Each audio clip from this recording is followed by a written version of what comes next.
This is Charlie Mike, the podcast. Veterans helping veterans, talking about things happening in the veteran community, things we've experienced and overcome, such as addictions, PTSD, depression, legal trouble. And we also promote veteran-owned businesses. If you're talking about it, we're talking about it. This is Charlie Mike, the podcast.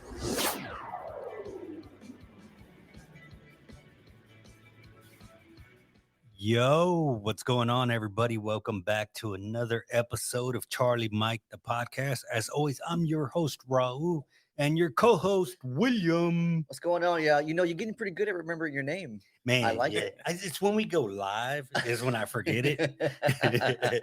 Hey, you know what I was doing right now? I have the ear infection. Yeah. I was like, man, this side of the ear isn't working. That's funny. What's going on, man? Hey, man, life is good and I'm blessed. You know, out here working and connecting. This week it's been a full week. We're not even done yet. Right? It's gonna get better. Yeah. Man, I see you out there hustling. I'm glad you're out there, man. I'm glad you're doing it. Yeah. I am.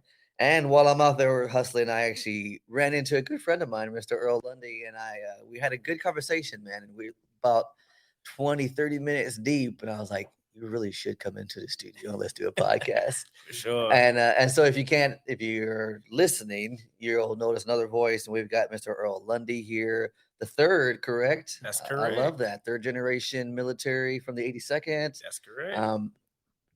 How would you describe your title at Combined Arms? I'm the community outreach manager for Combined Arms, but I'm also the gym manager for Combined Arms as well. So wear two hats out. So if you go in and you're looking for a good pump, man, this man will give it to you. And I've seen Earl in the community before I actually got to know Earl.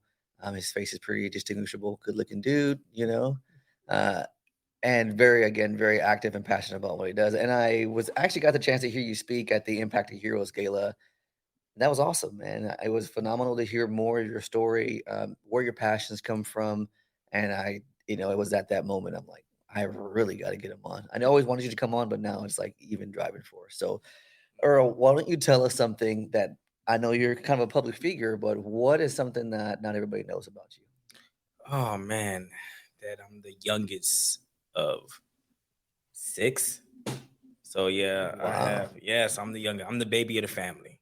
Yeah, like I said, I'm third generation, 82nd Airborne Division, and man, I got 4 sisters. I was raised by my 4 sisters and my mom, and so I'm the baby boy, you know, and mama's boy, deeply rooted for sure. Yes, mama's boy for sure. Yes. So where are you from originally? South Carolina. South Carolina. Yeah, so what brought you to Houston?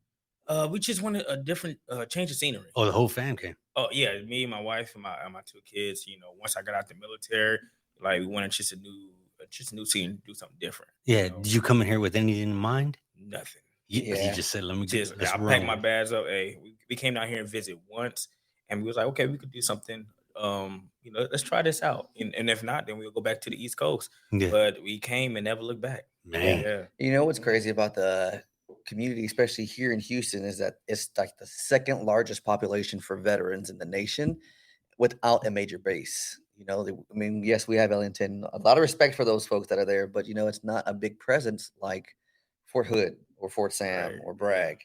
And for them to be such a high population of veterans here in Houston, it's like, man, are we really number 2? Like, yeah, we're number 2 for Who's vets. number 1? I couldn't tell you. Probably like LA or New York. Oh, okay, I see it. Yeah. Are you comfortable with the mic and everything? Yeah, You can pull it up any way you want, man. Just Always moving. Don't touch it though. You don't touch it. Me either. I'll break it. Man, so what? So you were a third generation military. Yes. So tell us a little bit about the first 2 generations. Oh man, both cool. All day. Man, I haven't heard that word in a minute, bro. All day, got that whole mentality and just like a force to be reckoned with. Very high achievers, you know.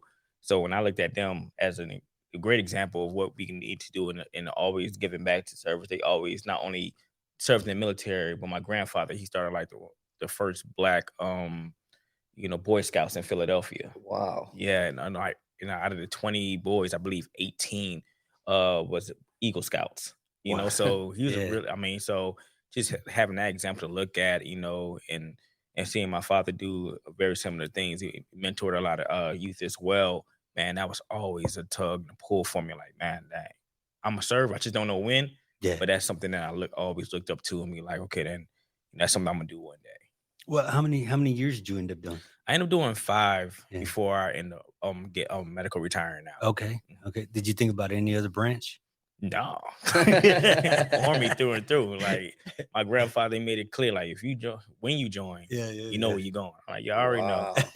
But it was just crazy how it worked because I was supposed to be coming to Fort Irwin, going to Fort Irwin when I enlisted, and then I was like, well, my grandfather, I got airborne, I got air assault, I got all these different badges. You don't need to follow in those footsteps.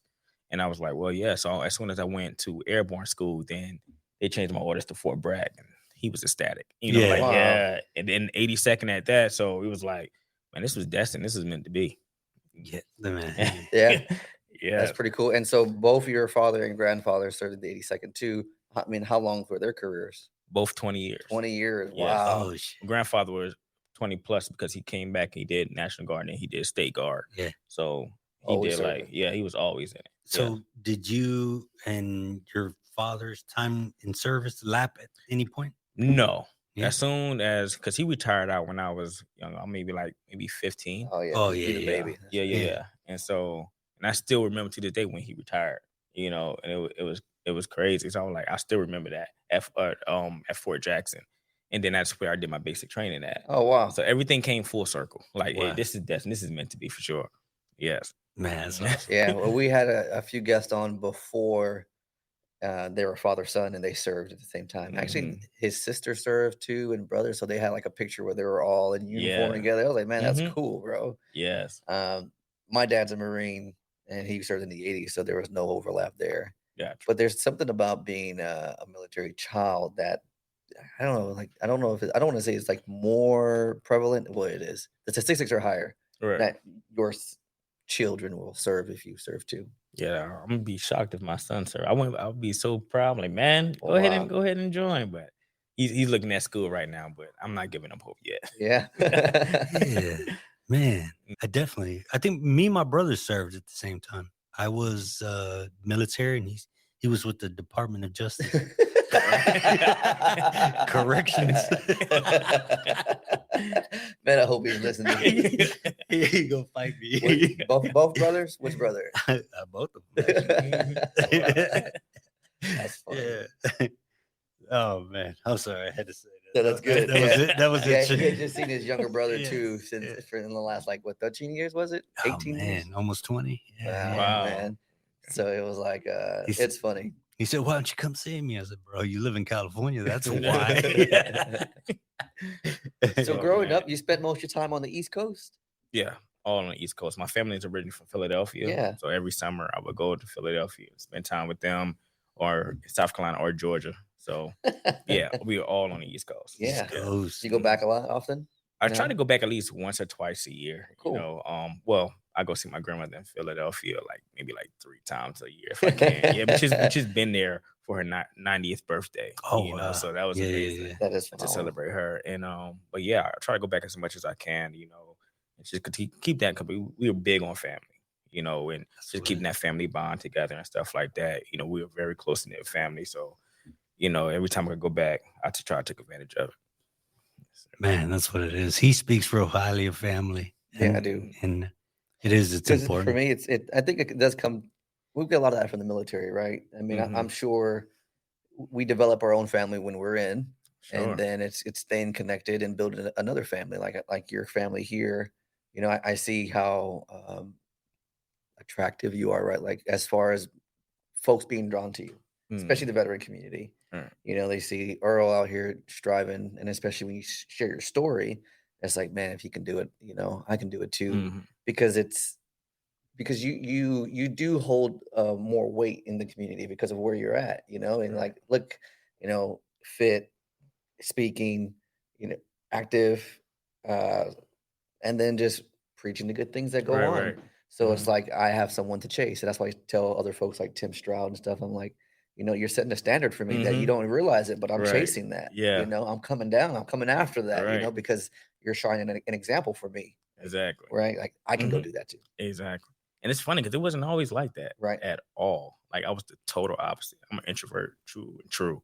And then especially coming out here to Houston, not knowing anybody and still, fresh out the military, I had my story, I had a full body injury and dealing with depression real bad. So, like you said, podcasts like this are, an organization, the veteran organizations, they help to breathe life back into me as going through that. So man, all the honor and respect all out to the organizations that helped me get where I am today and where I continue to strive to be for sure.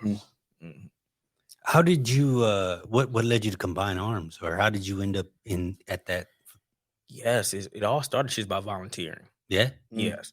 So I went there one day and one of the board members that was starting Combined Arms right before it started, I just came back from the Warrior Track program and I let them know, okay, I want to do be a personal trainer and own my own gym one day. And so they had a storage unit that was available, which is, just some empty space. And they were like, you could start off using this space if you want. And so I'm like, okay, let's just start off by doing some classes here. And I could train some people out of there or get some veterans that are coming back who dealing with some type of injuries. I already had my certifications and everything, went to school for training. And so I was like, well, this would be a good way for me to, practice that but also find a way to give back to the veteran community.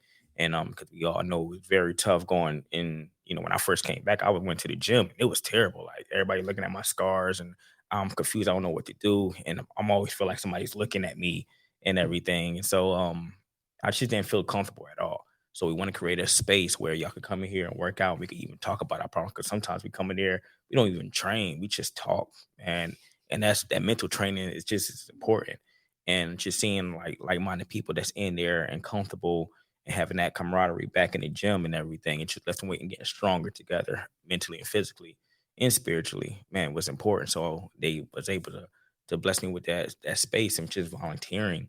And we started off with boxing and it just continued to grow from there, from boxing, Muay Thai, Brazilian Jiu-Jitsu, CrossFit. We even had Camp Gladiator with Mark. He's a Marine, phenomenal guy as well. He comes in here and train and the veterans and stuff as well. So it was great to be able to do that. And then I came from there. I said I wanted to do a little more, bring more awareness to the gym and health and wellness. So I got to push the envelope. So we end up a partner with Travis Mayen Foundation and Combined Arms to go run kayaking, ride my bike, but along the way do some leadership training with some of the local elementary schools, talking about character with Travis Mayen Foundation. And so that was over 200 miles of just running, biking, kayaking. And that was just to simulate, it was just to simulate and we are in this together. We all have our own journey and be switching a different type of workout from biking, rucking. And it's just simulating like the different things that we go through, the different phases that we go through in life. Oh, that's cool. And it is difficult, but I didn't do it by myself. I had my son with me.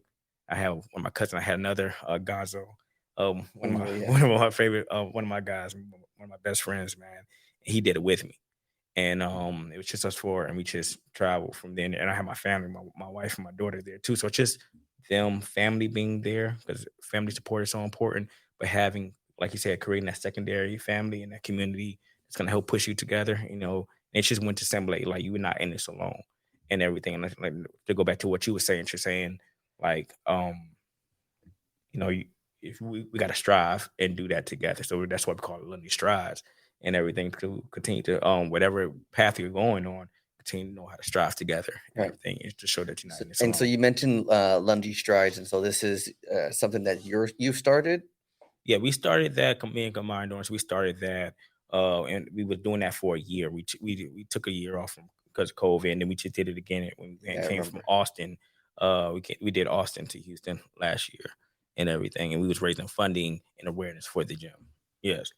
So, Earl, 10 years from right now, do you own your own gym? No. You think the path's changed for you? Yeah, it really has. Because one thing I always want to do is do my own organization and mentor youth. That's what my heart is. And I'm passionate about that. That's what helped me when I got out. when I was just training and mentoring, and those kids, real talk, saved my life because I wasn't going to counseling, I wasn't going to therapy, but when I stepped out on that football field and gave back to the boys and seeing how, passionate they are about getting better and stuff like that, I see myself in them like, oh man, if they could do this, I could do this. If they could do one more push up, then I could, push myself to do one more push up. If they could get up at 5 or 6 o'clock in the morning to come out here and train, it helped me, give me a purpose to do that and continue to serve in that capacity. And so I want to start my nonprofit, which we're working on now, but we helping kids, we doing that through training, but we also teaching about character and personal development as well. But we also, for the kids that are going into the military, want to create a platform for them to go like a camping style event. So they'll go there, like it's gonna be like almost like boot camp, but we teaching them what the military is like, what the history of the military, and doing all that if they want to continue to pursue that career path. And then if besides from that, if they want to continue their education, then we'll get them connected to some of the other local things so they can learn a trade and everything as well, and also teach them about financial literacy. Man, that's what it's about. It's about helping the youth and Yes. and giving back, serving. We're serving after service. Yeah, Mhm. yeah. I mean, we talk about that a lot. So if you guys didn't hear, it's comes back. Earl gets out, comes a little lost, but gets involved with the community, Mhm. and you really start to find yourself when you start serving Right. again. And I know you and I are probably very similar stories too, Yeah. right? Like you find what you like to do, what you Right. love to do when you start serving others. Right. You start feeling the need, you start finding your own needs met. Mhm. I love that, man. I really do. I admire that a lot. You find something you love, it's not work, Yeah, man. exactly. Yeah. Yes. It's not. It's like I was saying before, man. We hate leaving at night, All right. and then we try to race each other to see who's the first one here in the morning. You know, Exactly. I always win, but I don't know about always. There's been 3 times. three out of the whole month. Oh Yeah. Man, it's good. man. So tell me about working with the youth. I know, okay, there's a lot of parallels there. I know when I see when you can Google Earl, he'll show up on a lot of different nonprofit sites. I almost guarantee. And so, would you tell me a little bit more about the TMF, the Travis Mack? Yeah, Travis Main Foundation.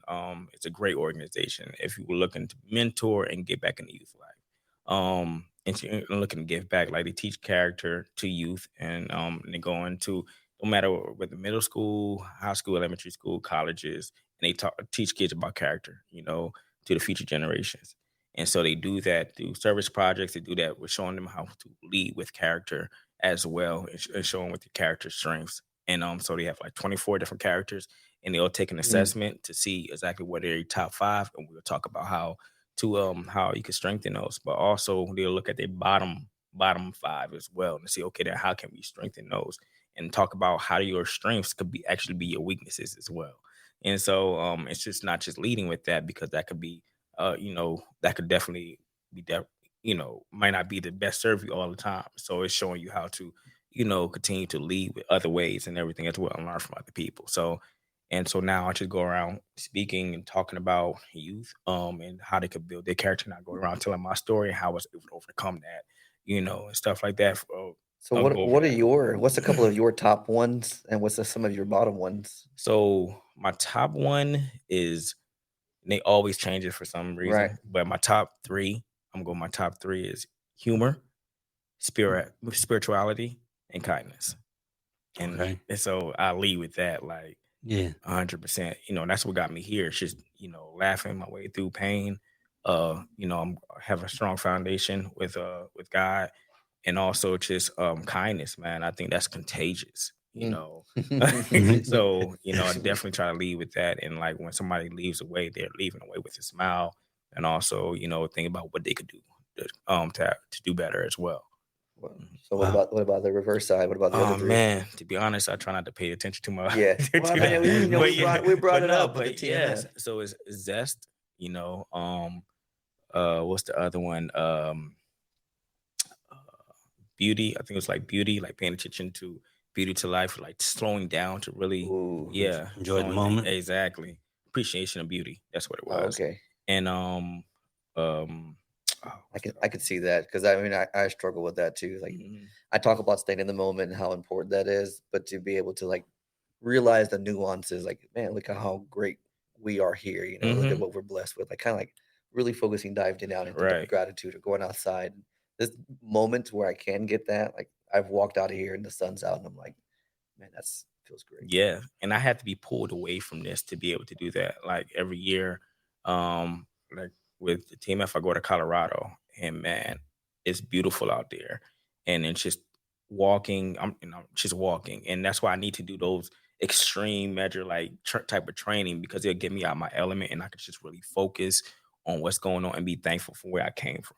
You know, a lot of times we forget to look back to where we came from, you know, and we just so in the moment trying to get here, trying to get there, but just really sitting down, slowing down, just to appreciate where God has brought us from and everything as well. I'm like, I need to do that more. My wife always say, slow down just a little bit to breathe. I'm like, you right. And so having those moments like that, and just seeing, you know, just different, going outdoors and really like walking mountains and doing those different things, or just riding my bike, you know, I mean, it's beautiful out there, man. And so I definitely need to do that more for sure. Right, man.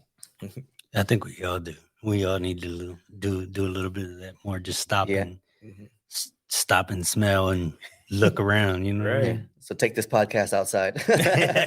go on a walk. Okay, you can pause now and walk outside. Yeah. Put the headphones back in and go for a walk. Listen while we drop some knowledge. There you go. That's what's up. I love that. I think we find a lot, and we discover a lot about ourselves when we start serving others. And I love how you talked about being able to teach a skill, but also be motivating with them. Right. So it's like it's being able to show them what's possible. Right. What's possible. I like to mention this a lot too. What are some of the traits that you think you got from the military that have really helped you now, or when it comes to mentoring? Because I think I know that we're all leaders, but I think there's an opportunity for vets to mentor more because of the skills we do have. What kind of skills do you think set us up for that? When it comes to, I think of skills, I think of my values and loyalty, honor, duty, respect, selfless service, personal courage, and integrity. Hey, that's that's embedded. Yeah. And so whenever like, for example, I always like the boys, who are you? You know, not who you want to become, but who are you today. I think that's the presidents of the foundation of who they are moving forward, because what you do today will affect you tomorrow. So I always try to think about, you know, I ask my son almost every morning, who are you? And he'll tell me hardworking, intelligent, you know, discipline, and all those different things. So like, so when you go walking out, you taking that with you. And that's the foundation that we try to live on. And so when it comes to my traits, whenever I come encounter with the youth and everything, y'all not just hearing me say this.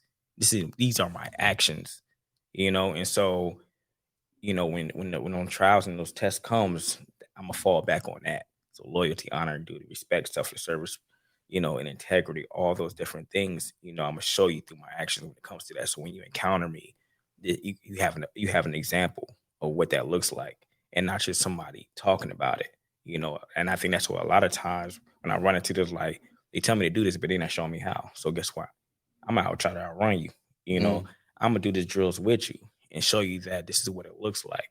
But not only through that, I'm gonna show you through my character and the way that I carry myself that this is who I truly am, and not just giving you a facade of something to look up to. But no, this is truly me.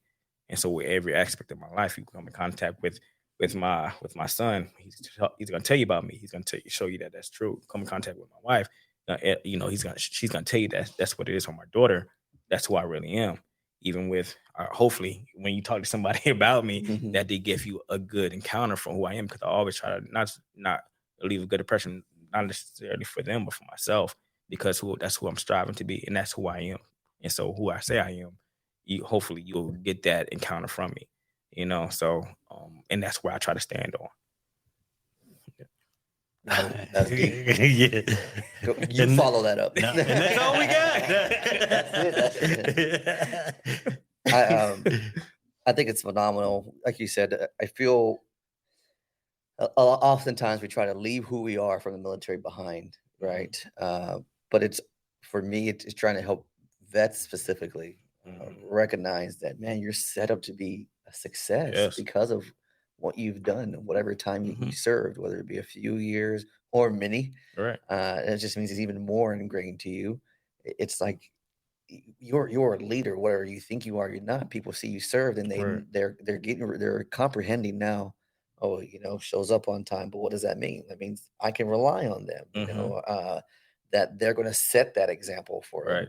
them. For us, I try to let um, big businesses know, like, get a veteran group together because they are so Mhm. diverse. We talked about this many times, but you can give them and they'll be the model for the rest of your company. Like, hey, Right. why can't y'all work more like the veterans? Mhm. Like, it's like Right. we are that. It's a mindset for sure. It really is, and I think that's when you come across a veteran, that's what they leave. It's a standard that they try to carry through and through across the board. Not just who they used to be, but who they. Like once again, it's embedded in me. It's embedded in me to serve and to give back. So when you come in contact with me or another veteran and everything, it's shown. That work ethic and that mindset. So just that having that encounter with veterans is like I need to help encourage them because, like you said, I didn't see that in me. I didn't see me as a leader. People see me and they was like, like with the mission continue, you should do this. I'm like, I don't know if that's enough for real. You should do this, and it's great because it helped get me out my comfort zone. Travis Main Foundation, said, hey, you should do you should do public speaking. No, that's not me, Yeah. and so until they gave me the platform to be able to do that, I'm like, wow, like, that is me, Mhm. and like combined dorms putting me in a leadership position where I'm going out and talking to people, about veterans issues, about it. I could tell them my experience and we can relate. So I'm like, yo, I've been there. And they put me in that position to be able to go out there and impact the community and and give me the freedom to like be creative, to go out there and really show them how we could get connected to veteran resources that they may not be aware of. Like, I'm thankful for all of that, because when I first got out, I didn't see myself doing this. you know I didn't see myself what I was gonna do like a year from now. Like, man, I was depression would had me in a chokehold, and like what I'm gonna do now, man. I felt depleted. I felt, of course, depressed, but I felt hurt, all these different things, man. I'm like a failure because I couldn't do 20 years. Yeah, I was I gonna. couldn't live up to that Lundy name, I'm glad you brought that up. Yeah, I think that's big because we hear that too from a lot of vets where it's like, well, I didn't deploy, right. or I didn't serve that long. Hmm. And it's like, Yeah. can you dig into that a little more? How to, what does it feel like to not live up to this like legacy or standard that you set yourself up to? Yes. Not that your Hmm. services should be discounted. Right. I mean, I know you're a strong man in who Hmm. you are. You're, Right. but I mean, like, could you dive into that a little bit? Like, how does that? Yeah. Like I said, it was depleting. When I got out, I'm like, what do I do now? Where do I go from here? Like, do my father or my grandfather look down on Mhm, me? I got hurt. They ain't never get hurt. And instead of mhm, looking at that, like, whenever somebody tell me to bring up my story, because one of the guys came out when I first met. He was with the Warrior Project. John Boysler, he came and told me like, "Yo, just go talk about your story." I'm like, I'm ashamed of that, because I can't fulfill my job anymore. But then I started getting comfortable, and veterans want to know more. What happened? What happened? And then I just started, telling them, and they were and wow, for just a brief second, just I was hit in Afghanistan by a vehicle ID, and the house collapsed down on me. I was there for 4 to 5 hours up under that rubble and everything, and people was like, wow, like how you survived that, and it was just like, man, my faith, you know, that what got me through that. But then I had to realize, yo, God was sending me a message that a lot of people go through this. Every person goes through a dark period in their life, and that was mine. And so I went through physically what a lot of people go through mhm, mentally. And so I just changed the perspective of what I've been through. I'm grateful and I'm blessed. When they first pulled me out, it was like, are you okay? And I was like, I'm blessed. I made it through that. A lot of people can't say that they did. So that's something I can hang my hat on instead of being ashamed of it. So I had to change the way I viewed and the way I looked at that situation. And then when I come to encounter youth or other veterans, I'm like, yo, I've been there. I know what it feels like to be in the dark. I know what it feels like it's just you by yourself. But before anybody else could help you, you have to first help yourself. And that's what I did. Like before I could call out for help, before I could do anything, I had to reevaluate my situation to realize, okay, then, that's what the military taught me. Evaluate the situation and then go from there. Instead of panicking. If I panic, it's all downhill from there. So once I was able to overcome that, okay, then reevaluate my situation and push through that, I'm like, okay, then now let me tell you about your situation. I'm not a therapist by far. Just telling you where I came from. I see that you're dealing with something dark and it's heavy, and all that weight was on you and everything. You feel like you're by yourself. You feel like there's no hope and everything, and all the situation, all the negative thoughts that come to your head, but you're still here. And that means if you're still here, that means you could change the outcome of this situation. Yes, it's going to involve you speaking positive reinforcements within yourself, praying more, and also the people that you put around you. Mm. I couldn't do it before I could even ask for help. Of course, I made that situation. I made the choice to, breathe, say, okay, I could do this. And then somebody helped me. Then my team pulled me out, And so that's where we are a lot of time. Who are you putting around you? What are you telling yourself? And how are you carrying yourself? Are you speaking negative all the time? It's going to follow you. You put yourself in those environments. And so, I like to go back to that and just change your perspective of where I've at, where I've been through, and just be like, dang, that shows strength, not weakness, that I was able to go through that. And that's a lot of time we build strength from our struggle instead of letting it be our downfall. Mm. And so knowing how to shape that and knowing where to place it, and so we can overcome it in a way that we can inspire somebody else through the negative things that we think that we've been through. Sometimes those same things was to build you, to make you stronger. How do you make a sword, right? You got to put that thing in fire. You got to hit it, boom, shape it the way that it needs to be shaped. And then once again, you put it in there again, hit it. So that's what it takes. Iron sharp iron. And that's all about who you put yourself around to. So don't let your darkness be a downfall, but allow it to be something that you could have to stand on and everything, because I was able to get through that. And now you can express that same thing that you've been through to somebody else and help pull them out of this situation. Because like you said, I'm looking at you and see how you carry yourself or how you pull yourself out of that. And if you could do it, I could do it too. And sometimes we just need to be an example. And the best way you could do that is just by being your best self. Man, I'm about to turn this table over. We're just gonna run outside, man. Hey, with that, I'd like to announce that I'm running for the Houston. Man, pump me up, man. Jesus. That's what the side effects. That's what I love about the podcast. Mm-hmm. And having this platform. We've had some very interesting guests come on and really share their stories. And that's what we want to do more of, is share that story, because I say it, man. I say it all the time, because on the back end, we also have a podcast studio. And that's what we tell folks, like, you're just sharing your story because it is important to be told. Mm-hmm. And I'm so glad I got to sit here and listen to your story, man. Wow. Do you ever come across people that be like, man, hearing your story helped me, hearing your story? Because I know it's happened to us and it's a surreal moment. It's like, what? Or because of you, I did this. Right. And have you experienced that? Yes, man. I just turned 38. And my wife, she threw me a birthday party, and it's just all family and friends, and even some guys that I train, and they were just giving my flowers pretty much like while I was here, and I never knew I had the impact. 'Cause I'm like, everybody here helped me, but I never knew the impact that I had in your life just by being present.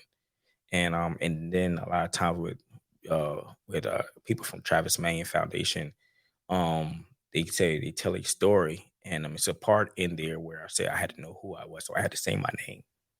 I had to say it proudly and everything. And it was like, yo, that just touched their heart, because they need to realize that as well. So I come encounter with this, and I'm like, man, I'm grateful and I'm humbled by that, because like I never thought my story had to be that much impactful to a lot of people, and everything. Until once again, I changed my perspective when it comes to that. But I'm humbled and like I'm grateful, because it's not me. It's just like I said, I'm very spiritual, so it's the God in me. I'm just trying to put a shadow, and I'm just showing you what, if for me, if you have that foundation, what can happen and what can come from there. and everything. So I give all praise to God when it comes to that, because I couldn't have did this without him. So, Right. for sure. But it definitely takes some self-discovery, some realization, because I mean, hearing you say that, Raul and he helped me launch another podcast, and like he's putting my name on that, right? And I'm turning to you. I got to give him some flowers too. It's just like being able to own that. Like, no, it's the Business Coffee Hour with William Gray Jr. And it's my name's on that, and like you said, there's a lot of power in saying your name and realizing who you are. And we come about it different ways. Right. You were given that opportunity early, right? Early, and then through that self-reflection, you see that. You see like obviously the struggle you go through, but afterwards it's like, man, that was an amazing blessing that I learned that lesson so soon. And here we are sharing those lessons. It's one of the things I preach to him, man. It's like that, man. Everything you speak about or you say, you undersell yourself, bro. You're not giving yourself enough credit about what you do. and he's just like, no, bro. It's an impact. Yeah. Man, I love what you said in your story and everything. And the way that, your words could affect someone else is just amazing in itself. Gee, man. No, I think it's for all of us. I think it's important especially for those listening, to know that, we're all three very different, right? There's some times where I feel like I'm not enough because I didn't get that Purple Heart, or I feel like I'm not enough because I didn't do as much as the tier 1 guys. Right. And it's like, that doesn't matter.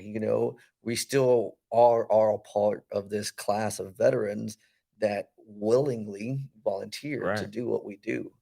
And then we all turn to the Vietnam veterans because that was just happening. You're like, man, I don't know how you did what you did. Man, and they're like, I did what I had to do. Every time. And we've had the opportunity to speak to a few, man.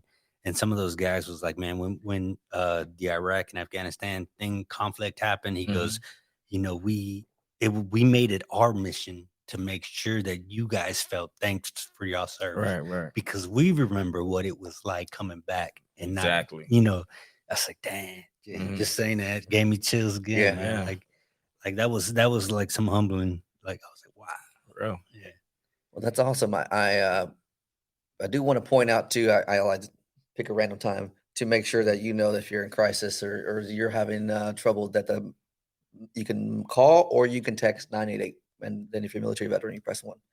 So I just want to put it out there just because I understand, like, you start reminiscing and you start thinking about where you were and some of those stories. If you're not fully ready to talk about them yet, seek help, get some counseling. There's definitely a lot of help out there for you. And if, if you're struggling with something right now, let this be, your guiding light. Let this, if you're struggling with depression, you're struggling with PTSD, you're struggling with drugs or alcohol, man, know that a lot of us have been in the same situation. I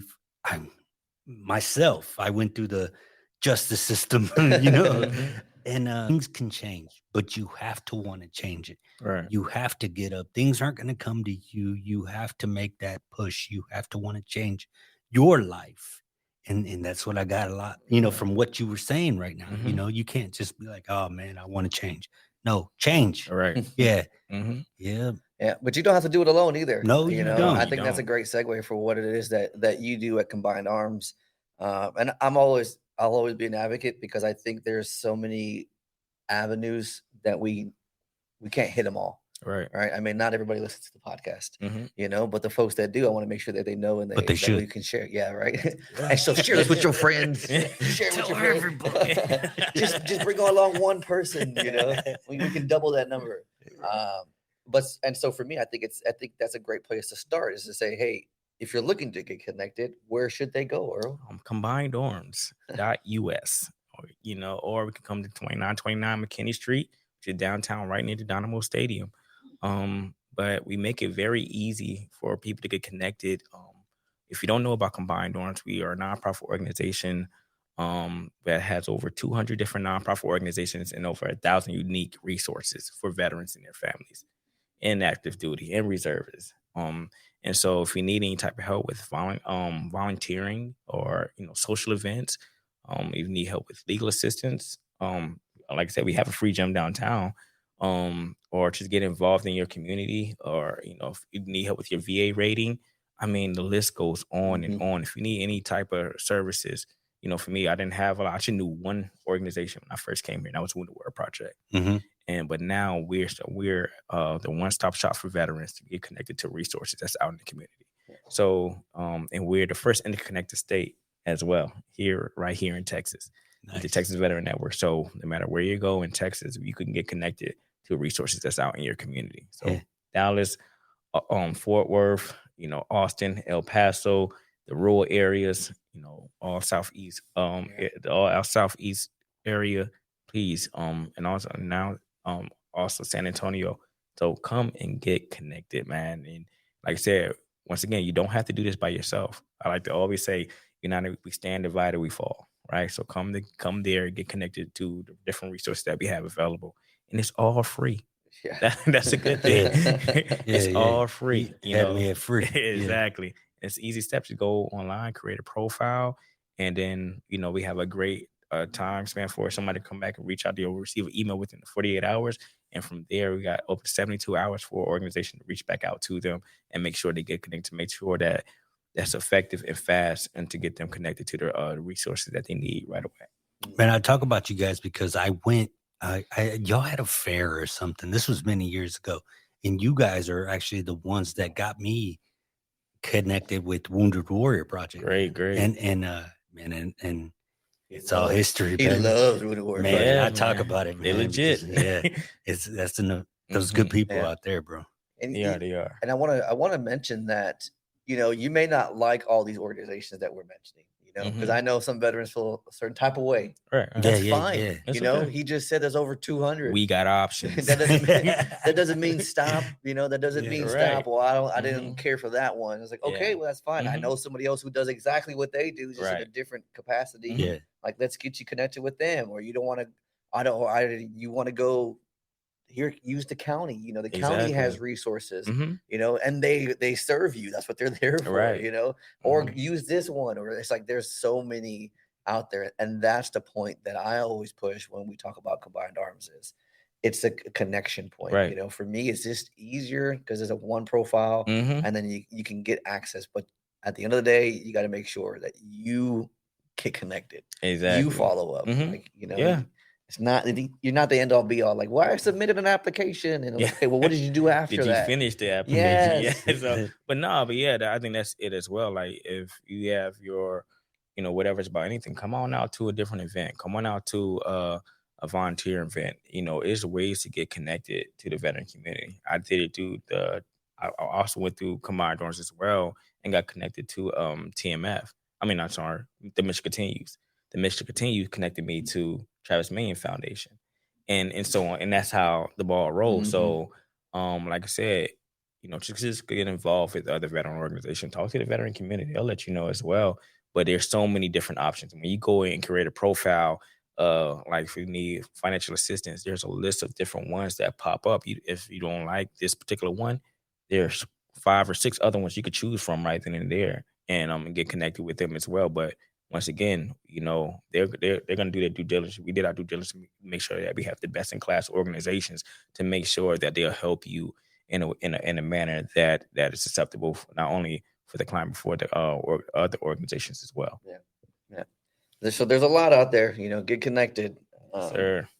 And what I like to also mention, because the nonprofit I was at before was with Combined Arms, is everyone that's there is also pretty passionate about making sure that if I don't feel that need, I'll refer you to somebody else. Right. Because you're not my veteran. I can't do everything from you. You're right. And that's what I love about them, because it's like everybody that I come in contact with there, just love to serve and love to get back to the veteran. You got a lot of veterans that's in the office, and but they have the heart of service to really give back to these veterans and make sure. That's what the collaboration is all about. It's not just your mine. No, go out there. If they don't have some other the systems that they provide, they can refer you to somebody else. And that's the beauty of combined arms in the system and the way the system is set up. What's next for you? I know you got something in man, I want to do this. It's yeah, of course. And like I got a lot of stuff on my list to leave that I want to do, man. Yeah. Once again, but of course the nonprofit is called Custom Made Project, or that we're currently putting together right now, and where we helping once again working with the youth, teaching them about character, personal development, financial literacy, but taking them out camp, getting them out their comfort zone and challenging them to be their best selves. And so also we once again looking at doing a podcast as well. Getting out there. Yeah. And I got one with one of the guys that I mentor. It's called Neff and Unk. Say it. Neff and Unk. Okay. So how can they find you? We're working on it. Yeah. All right. Things, so it'll be pushed Let's out. Fix that. Yeah. I mean, hey, that's why I came to the right spot. I'm gonna help you. So we're gonna do that as well. But me and my wife, we always once again, laughter is one of the best medicines. So y'all can go to our TikTok as well. My wife's the Honeymooners. Yeah. So we just go out there with me and my wife. Me and my wife been together since we was 15 years old, high school sweethearts, man. What? And so we better come up on 18 years of marriage right now. And you said that's the Honeymooners? The Honeymooners with a Z. With a Z? Okay, Honeymooners. I'm gonna look them up right now. And so man, we just go out there. We just love to make people laugh and just showing the beauty of marriage as well. And I think that helps keep us close together too, just by laughing and bring us a closer. Because I love to laugh. Like I said, that's one of my top strengths is humor. Best medicine. Yeah, it is. It got me through a lot just by laughing a lot of stuff off. It's funny because us as veterans, man, we laugh at the most inappropriate shit, and people don't understand. That's so true. Yeah. I mean, so it's not just me. It's not just me. Just no. We're like, we do got some dark humor. Yeah, man. And so that's what we do. We laugh, but we also wrap it around like serious standpoints or whatever. That's what me and my colleague, Uncle Neff, that's what we're gonna be doing, talking about serious issues, but talk about our personal issues. And maybe we'll laugh, maybe we'll cry, but either we open ourselves up and exposing ourselves to what it is and how he experienced it and how I experienced. And the same thing with my wife. We talk about the different levels of love, what that looks like and how that changes over time when you're in your marriage. And talk about those different things. So stay tuned to that. We got a lot of stuff rolling out. Yeah, I want to hit on that just a little bit because I think, they say 50% of marriages end. And then for combat veterans, like really the divorce rates skyrocket afterwards, after the military. That first year is the most dangerous year. I don't know. And combat veterans, especially after they leave the service, that rate increases to 80%. So what have you found, or what kind of secrets can you share with us on like this longevity that you've had with your wife? Oh man, I think with that, man, it was just speaking to that combat veteran. Yeah, to that combat veteran, we can't, the same model that I use in the military, I use towards my marriage. I would never accept defeat. I would never quit. I would never leave a fallen comrade. My wife is my comrade more than anybody else. And so I use the military outline for every aspect of my life. And so even though when things get hard, it's easy to quit, right? And so I always tell them like, babe, I can't do this. We gonna find a way. And so once again, we go find somebody to have counselor. Me and my wife, we moved out here. We didn't have nobody, so we was forced to depend on each other. But at the same time, she showed me what love is by being patient with me and try to understand what I'm going through. Even though I never told my wife all my stories that I had overseas. I'm not gonna worry her like that, but at the same time, I had to, reevaluate myself and really take that into consideration on how I'm treating my wife or how I choose to talk to my wife or not take my anger on it. And sometimes it is a little foggy. I'm not perfect when it comes to that, but counseling helped me to define who I was and how I need to, handle the situation. And then our communication is key. If I'm sitting in the dark and in silence and she don't understand why, she can't help me. And your wife, she wants to help. And so, but for me, I was like, I had to, be vulnerable enough to tell her my truth and just telling her how I feel about certain things, how you choose to move forward and how I'm changing, I'm evolving in some, in those areas. I have to be vulnerable. And if I can't do that with her, who can I do that with? So it's talking about love and learning her love language and my love language, right? You know, I don't like talking. Stop. You ask me a lot of questions, but give me a minute to breathe. Like I used to, when she's talking, I used to walk away, and she understand. Okay, you need a minute. It's no disrespect. I just need a minute real quick. I'm coming back. I'm not leaving. I just need a place. I need to go. Let me go shoot ball. Or let me go lift weights real quick. She had that understanding. So no, I'm not walking away from an argument. But let's come back to a place where we could come and really hear each other and not just, not just speaking to one another, speaking at one another. And so we had to trial and error, of course, but we had learned that about each other and knowing how to communicate and trust where each other's at, and just loving each other through that. And love is patient, love is kind, and all those different things. And so we just had to express that in the way we communicate and the way we interact with one another. And of course, humor, of course. And we act those things out and really have a place where I take my wife out I think it's the movies. So we go to the movies, we eat, and we come back home and we sit in the car for about another hour or two, just talking, and then we just talked about what we just been through like 2 weeks ago and why this bothered her or whatever. And I'm taking that to heart. She's not being disrespectful or not trying to jab at me, but she just really want me to hear her heart. I think that's what we need to hear, when we come to try to communicate with each other and really have a good, solid foundation when it comes to that. So understanding that and loving her through that. And she loved me enough to know what dealing with. Like, yo, she called When the Warrior Project for me. You need help. Wow. You can't do this by yourself. I can't do this. We need guidance with that.